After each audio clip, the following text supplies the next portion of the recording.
So the hunt for Charlie Kirk's killer is underway, and as of recording, no suspects are in custody. The identity of the shooter remains unknown, but the FBI did just release the first photos to the public. Before we get into all that, I want to start at the beginning, right? What happened yesterday while Kirk was speaking at Utah Valley University. It was meant to be the first of 15 stops on his American Comeback Tour, which his organization, Turning Point USA, described as being aimed at giving students the tools to push back against left-wing indoctrination in academia and reclaim their right to free speech. And then with that, you saw the event taking the format that he's probably best known for, which is the Prove Me Wrong segment, in which he invites attendees to ask him questions, debate him, and otherwise try and prove him wrong. Right, in the clips from those interactions, they rack up millions and millions of views each on social media. Then instead, what we saw yesterday is that roughly 20 minutes into the event, someone asked, "Do you know how many transgender Americans have been mass shooters over the last 10 years? Kirk answers, "Too many." And the same audience member goes on to say that the number is 5, and then that person asking Kirk how many mass shooters there have been in general in America over the past 10 years, with Kirk asking, counting or not counting gang violence. And then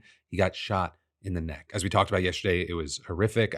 If you have not seen it, I do not recommend you go look at it. His head snapped back. There's blood pouring out. There was panic, screaming, shouting. Some people took cover. Some people ran. And then within a couple of hours, it was confirmed that Kirk had been killed. And Utah Valley University told students on campus to take shelter inside until they could be escorted out by police. Right, and actually with that, it's now being said that they've closed their campus and canceled classes for at least the rest of the week. Then what we saw is that by the end of the day, 2 people had been taken into custody, but both ended up being released without being charged in relation to the shooting, though notably, you had FBI Director Kash Patel prematurely writing on X that the subject of the horrific shooting that took the life of Charlie Kirk was in custody. Right, and with that, you had places like the New York Times noting that that was unusual that the FBI director would personally take the lead in releasing information about the shooting, and even more unusual that he chose to share the information minutes before state and local officials were scheduled to provide a press briefing. And then actually, with that, you had Patel having to walk back his earlier claim and announce that the subject in custody has been released after an interrogation by law enforcement, and adding, "Our investigation continues, and we will continue to release information in interest of transparency." Also, I'll say that around that time, the idea that the shooter was in custody had already been accepted by many. And in fact, there was a video of a man briefly detained after the shooting that led to false claims that a Canadian man bearing his resemblance was the shooter. And that rumor reportedly originated from an account on X called Fox 11 Reno, though that doesn't actually have any relation to the real Fox News. And so instead, it looked like it was an account that aimed to capitalize on the lack of information around the shooter and try to get traffic to the website and generate some ad revenue. But then I'll say, with so much wrong information out there and just unknown about what's happening, we got to talk about exactly what we do and do not know. Starting with what we do know is that authorities believe that the shooter fired from a rooftop. And with that, you have videos recorded before and after the shooting showing a person on the roof of a building more than 100 yards from where Kirk was standing. In one video, you have someone looking, saying they saw someone run across the roof and lie down. And then in a second video, the person can be seen rushing away from that spot immediately after the shooting. And then with that, you had the FBI saying in a press briefing this morning that they'd been able to track the movements of the suspected shooter all the way from him arriving on campus, going up a stairwell and getting onto the roof, to jumping off the roof and fleeing into a neighborhood after he took the shot. You also had the agency releasing a photo of the suspect and asking for the public's help in identifying the person, and in fact, offering a reward of up to $100,000 for information leading to the suspect's arrest. Also, you had them saying that they found a high-powered bolt-action rifle in a wooded area near the scene, and with that, you had the Wall Street Journal reporting that investigators found ammunition engraved with expressions of transgender and anti-fascist ideology inside that rifle. And actually, a senior law enforcement official with direct knowledge of the investigation reportedly told the New York Times that this had not been verified by ATF analysts, did not match other summaries of the evidence, and might turn out to have been misread or misinterpreted. Though with that, I will say, at least as of recording, that detail has not been publicly confirmed by authorities yet. And so then with all that, as of recording, officials have not released an official motive regarding the shooting. But then with all that said, let's move on to the response, reactions, and sort of the fallout that we've been seeing since. And we'll start with President Trump, who first wrote on Truth Social, "No one understood or had the heart of the youth in the United States of America better than Charlie. He was loved and admired by all, especially me, and now he is no longer with us." And then with that, you had Trump announcing that American flags would be flown at half-staff, and adding that he'd be awarding Kirk a posthumous Presidential Medal of Freedom award. You also had other Republicans and members of the administration coming out and singing Kirk's praises, including RFK Jr., Pete Hegseth, Pam Bondi, Mike Johnson, and J.D. Vance, who actually went to Utah today to pay respect to Kirk's family. But then also outside of the responses expressing condolences or praising Kirk, you had people blaming the left for what happened, with, for example, Elon Musk maybe being the most prominent voice there, writing, "The left is the party of murder." And you had Musk also responding exactly to a post that said, "The left-wing mainstream media, as well as figures like Gavin Newsom claiming Trump plans to be dictator, has created a climate of hysteria against right-wing figures that could radicalize any number of unstable people to engage in political violence." Right? And then adding to that, you had the likes of right-wing influencer Laura Loomer, who has been known to have influence over Trump, not only blaming the left, stuff, but calling on Trump to crack down on them. Writing, it's time for the Trump administration to shut down, defund, and prosecute every single leftist organization. More people will be murdered if the left isn't crushed with the power of the state. It's time for the full power of the executive branch to come crashing down on the heads of news companies and media personalities who incite political violence in our country. And a very big thing with that is you had many saying that's sort of the tone that we saw Trump taking in his remarks on Kirk's death last night. For years, those on the radical left have compared wonderful Americans like Charlie to Nazis and the world's worst mass murderers and criminals. This kind of rhetoric is directly responsible for the terrorism that we're seeing in our country today, and it must stop right now. My administration will find each and every one of those who contributed to this atrocity and to other political violence, including the organizations that fund it and support it, as well as those who go after our judges, law enforcement officials, and everyone else who brings order to our country. From the attack on my life in Butler, Pennsylvania last year, which killed a husband and father, to the attacks on ICE agents, to the vicious murder of a healthcare executive in the streets of New York, to the shooting of House Majority Leader Steve Scalise and 3 others, radical left political violence has hurt too many innocent people and taken too many lives. What I will say with that is that Trump is absolutely right in saying that political violence is a huge and growing problem in this country, though it is very clearly not a one-sided one. Last year, according to Capitol Police, there were 9,500 threats and concerning statements made against Congress members, their families, and their staff, up from 8,000 the year prior and up from less than 4,000 in 2017. And then as far as judges and prosecutors, you have the U.S. Marshal Service saying that threats against them reportedly doubled from 2021 to 2023. And then, of course, besides the threats, there's tons of stories that could have been mentioned, right? In addition to incidents mentioned by Trump, like his own assassination attempts, which are horrifying. Back in 2020, the Democratic governor of Michigan, Gretchen Whitmer, was the subject of a kidnapping plot. You then had the January 6th attack on the Capitol in 2021, with Trump pardoning everyone, whether they were violent or not. In 2022, Nancy Pelosi's husband was attacked in their San Francisco home by a man wielding a hammer. In D.C., you've had armed men arrested and accused of heading toward the homes of Justice Brett Kavanaugh and former President Barack Obama with the intent to kill them. And I mean, this year, we had things like a guy who ran for the New Mexico legislature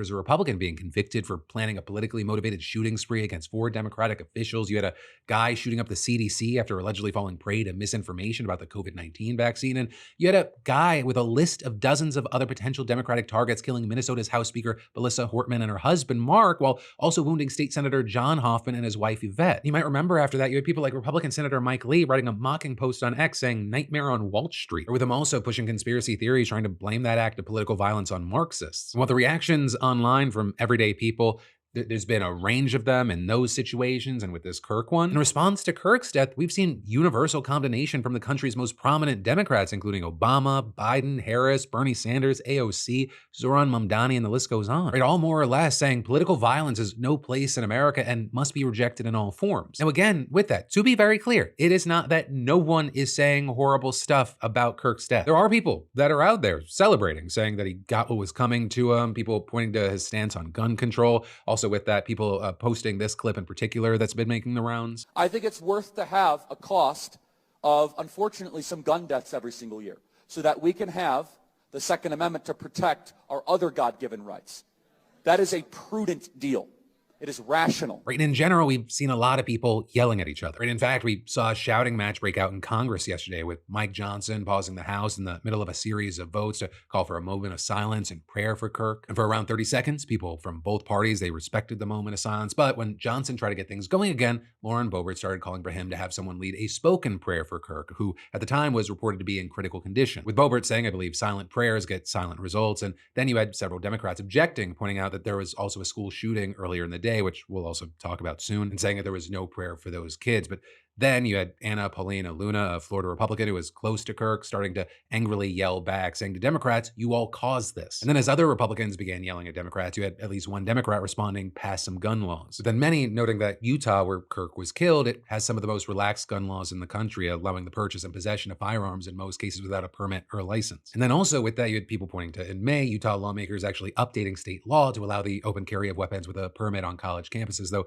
with that, I want to say we do not know if stricter gun laws there at this time would have actually helped in this specific case. But ultimately, that is where we are right now, and we're going to see how this plays out, what more information we get, what happens with this manhunt. And so for now, I'll end this with essentially what I said yesterday and a little bit today. I think this is horrific, disgusting, wrong, no matter our differences of opinion and politics. I denounce political violence, and I'm sending my thoughts, my well wishes, and my prayers to Charlie's family and loved ones. And also, as far as the situation as a whole, I hope and pray that there can be a cooling down, a dialogue, but I also fear that what has happened is going to be used to unleash horror. But for now, we'll have to wait and see. But then also, I mentioned that we would talk about the other news of the day, and that includes that as the news about Charlie Kirk was playing out, we saw headlines about a school shooting in the suburbs of Denver. Right in there, the suspect's a male student who reportedly opened fire and injured 2 other students before taking his own life at Evergreen High School. You had both victims initially considered in critical condition, though one was eventually in stable condition by the early evening. You also had some local outlets saying that another student was injured, though that wasn't from gunshot wounds. Instead, that was from trying to escape the school. And as far as what we know happened, you had officers receiving a call of an active shooter at around 12:30, and they arrived at the school in 2 minutes. And then encountering the shooter within 5, though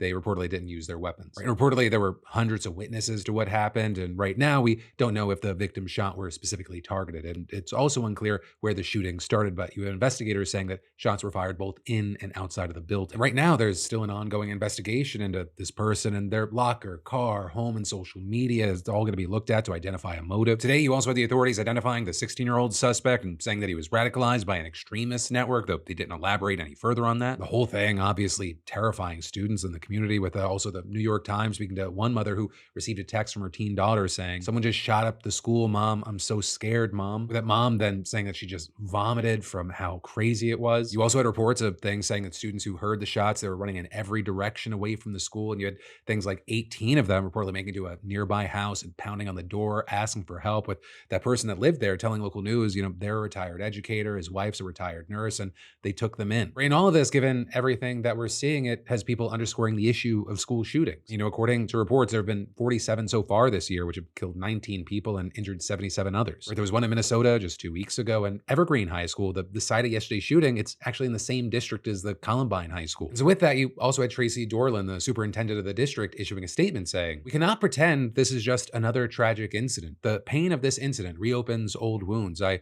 know there are many in our Jeffco community hurting and grieving tonight, in Evergreen and beyond. The urgency this moment demands is undeniable." And adding, "We all know expressions of support, condolences, and gratitude are not enough. The nation is tired of statements filled with platitudes and thoughts and prayers. What we need is courage. What we need is the collective will of our entire community. Violence involving our young people should never be normalized, and we must face the difficult truth that too often it is." And that is, you had the governor of Colorado writing, "No family should ever fear for their child's life as they send them to school." And ultimately, for now, that's where we are on this obviously bleak story. But then next up in the news from that, we have to talk about Trump's FBI, because these allegations in this new lawsuit are very interesting. Because this lawsuit, it comes from 3 fired senior officials who are taking FBI Director Kash Patel, Attorney General Pam Bondi, and the entire federal government to court. And this over what they called a campaign of retribution for their perceived failure to demonstrate sufficient political loyalty to the president. And this is a big deal, not only because it's the first lawsuit from former FBI agents challenging their firings, but also because it looks like it paints a certain picture of Kash Patel and his deputy director, Dan Bongino. Or because you have places like the New York Times saying it describes these right-wing influencers with far less experience than any of their predecessors as almost cartoonish figures more interested in social media or handing out oversized challenge coins and in running the day-to-day operations of the nation's flagship law enforcement agency. And as far as those alleged challenge coins, apparently Patel had these large tokens minted with his own name printed on them, with the S in cash being a $sign. And according to the lawsuit, when one of the plaintiffs received this coin, he also noticed a collection of whiskey bottles and cigars on the director's desk. So with that said, let's get into the more serious accusations. Starting with the first and most senior plaintiff, Brian Driscoll, a widely respected professional who worked at the agency for 2 decades and eventually became Trump's acting FBI director before Patel got confirmed. Though about that, he was actually supposed to be deputy director, with the director role going to another senior agent, Robert Kissane. But then the White House issued a public statement announcing the promotions, and it listed Kissane as deputy director and Driscoll as director, reportedly because of a clerical error. But then, apparently, instead of fixing the mistake, the White House just rolled with it, giving one of the most powerful posts in federal law enforcement to the wrong guy. Now, I will say that's something that we already knew, but what we just learned from this lawsuit is how Driscoll supposedly got selected for the role. Right, with the lawsuit saying in January, he got a call from Patel informing him that he'd soon be vetted by Trump's presidential transition team. And when he asked what that would entail, Patel allegedly responded that as long as he was not prolific on social media, did not donate to the Democratic Party, and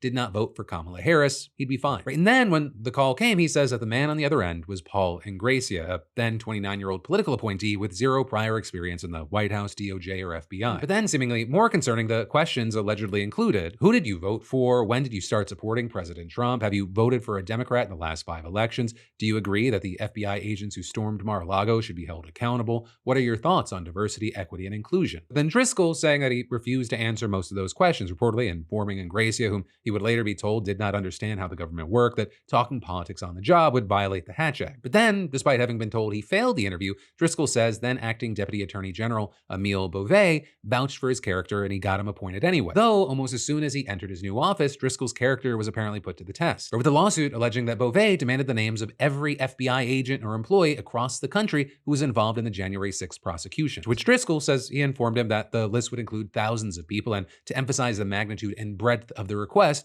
noted that he himself would be among them. But then, saying that he was under relentless pressure, Driscoll eventually handed over nearly 6,000 employee ID numbers, hiding their names to protect them from harassment should the list leak. Right, and then when Elon Musk's infamous fork in the road email went out to government employees, Driscoll reportedly told Beauvais that it was causing panic and anxiety in the FBI and thereby putting its missions and national security at risk. But according to him, Beauvais replied that the creation of panic and anxiety, that was the point. Then next, you had Patel being confirmed as the permanent director, and Driscoll got another senior role in the FBI, but he still got into hot water with the administration, or with officials allegedly pressuring him to fire a pilot who flew the FBI's private plane because he was involved in the raid of Mar-a-Lago, among others. And then allegedly when Driscoll pushed back, Patel said they, meaning the White House, had directed him to fire anyone who they identified as having worked on a criminal investigation against President Donald J. Trump. With the lawsuit then continuing, when Driscoll explained that firing people based on case assignments would be in direct violation of internal FBI processes, Patel said that he understood that and he knew the nature of the summary firings were likely illegal and that he could be sued and later deposed. But he then allegedly added he had to fire people his superiors told him to fire because his ability to keep his own job depended on it. With him explaining that, quote, there was nothing he or Driscoll could do to stop these or any other firings because, and here the suit quotes Patel, the FBI tried to put the president in jail and he hasn't forgotten it. And not long after, you had Driscoll fired for good, right? But then the next plaintiff is Stephen Jensen, who is the head of the FBI's Washington field office. Well, he tells a story about Dan Bongino that is bizarre. Or with Jensen saying that it started when the deputy director called him into his office, at which point Jensen recalls Bongino looked as if he had not slept for several days. He seemed extremely anxious and agitated. And saying that when Jensen asked what was wrong, he says Bongino told him that he'd found classified documents from the Russian collusion probe next to burn bags, to which Jensen said he informed him that using burn bags are standard practice for investigations that have been closed or papers that are no longer needed because there are digital copies. Or with Jensen saying that adding to his alarm at Bongino's apparent unseriousness, he worried that the deputy director spent more time creating content for his social media pages than doing actual police work. But then, according to the lawsuit, the last straw came when Bongino asked him to fire an agent that he believed was involved in the Russian collusion probe. Jensen saying he defended the agent, pleading to at least delay any firing because the agent's wife had stage 4 cancer and had just days left to live. And then about a month later, both the agent and Jensen were fired. And finally, you had the last plaintiff, Spencer Evans, the head of the Las Vegas field office. You had him coming under fire from right-wing social media because during the pandemic, he was responsible for approving and denying requests for COVID protocol exemptions. And although he claims that both Bongino and Patel liked him at first, he says that they turned on him after social media lit them up for keeping him on board. And his termination letter read, "You demonstrated a lack of reasonableness and overzealousness in the implementation of COVID-19 protocols and policies." So now, all three of these men, Driscoll, Jensen, and Evans, they're seeking a jury trial and asking to be both vindicated and reinstated in the FBI. And I will say, if that happens, I mean, it could be quite the ordeal because many of the people named in the suit might be forced to testify. But then I'll say, shifting gears from that, there's also other news we should talk about today. Starting with that you had Republicans in the Senate voting to block a proposal from Senator Chuck Schumer to release the Epstein files. Right, and that because you had Schumer proposing an amendment to the annual defense policy bill that was being hashed out in Congress. What we ended up getting was the Senate voting 51-49 to table the measure, with only 2 Republicans, Josh Hawley and Rand Paul, voting alongside Democrats. And I'll say that, while ultimately it failed, it's still significant because it brought the Epstein battle to the Senate, which, unlike the House, has largely been able to avoid the fight. Though I will say, with that, you had Schumer making it clear to his Republican colleagues that they won't be able to get out of this so easily, saying, if Republicans vote no, you'll be saying to the American people that they should not see the Epstein files. I ask my Republican colleagues, after all those years you spent calling for accountability, for transparency, for getting to the bottom of these awful crimes, why won't you vote yes? But then also with this, we've got to talk about how things are heating up in the House, with Representatives Thomas Massie and Ro Khanna gaining steam with their bill to release the files. Because those two, you had them circulating a discharge petition, which would allow them to skirt around leadership and force a floor vote on the measure as long as they can collect enough signatures from a majority of House members. They've been able to get prominent Republicans to sign on, including Lauren Boebert and Marjorie Taylor Greene. And in fact, yesterday, the petition collected a 217th signature after swearing in a new Democratic representative who won a special election in Virginia. So now, Khanna and Massie, they're just one vote away to reach the 218 threshold. While of course they're hoping they can get another Republican to sign on, the final signature could also come in as more likely to come from a winner of a special election in the solidly blue district in Arizona, where a Democrat is expected to win. Also, I'll say while we're on quick political news, we should talk about the very surprising news coming from the Supreme Court that ruled in favor of a trans student in a South Carolina bathroom ban case. Because the case there, it centers around a 14-year-old transgender boy who is challenging the state law that requires students to use bathrooms that align with their gender that they were assigned at birth. And you have the student saying that the law violates his constitutional rights under the Equal Protection Clause, and it goes against Title IX, which bans discrimination based on sex and education. What you had is last month, the Fourth Circuit U.S. Court of Appeals temporarily ordered the student's school to let him use the boys' bathroom while his case played out in court, with then South Carolina filing an emergency appeal asking the Supreme Court justices to uphold the bathroom ban. But then what you saw is that a majority of justices rejected the application, letting the appeals court decision stand and allowing the student to use the bathroom that he wants at school while his case continues. Though with that, I'll say, and this is a big key thing, the ruling, it only applies to this one kid. And you, the court, making it clear that their decision was based on the state's failure to meet the standards for an emergency order, and adding that their denial, quote, is not a ruling on the merits of the legal issues presented. And then actually with that, it's important to note that the Supreme Court might weigh in on similar issues very soon, because the justices have agreed to hear a major case during the term that starts next month that could decide whether trans girls can play on women's sports teams at school. But that, my friends, brings us to the end of today's show. Though I will say, if you're especially interested in like the international news that we often cover, just an hour ago put out a brand new episode of my In Good Faith podcast, where this week I had on Preston Stewart and we talked about Israel, Gaza, Russia, Ukraine, China. There's a lot in there. Also, if you missed coverage from this week, you can click or tap there. And whether it be the PDS or the podcast, if you want to listen on Spotify, Apple Podcasts, or watch on YouTube, I've got links in the description to this video. Thank you for watching. I love yo faces. Stay safe out there, and I'll see you next time.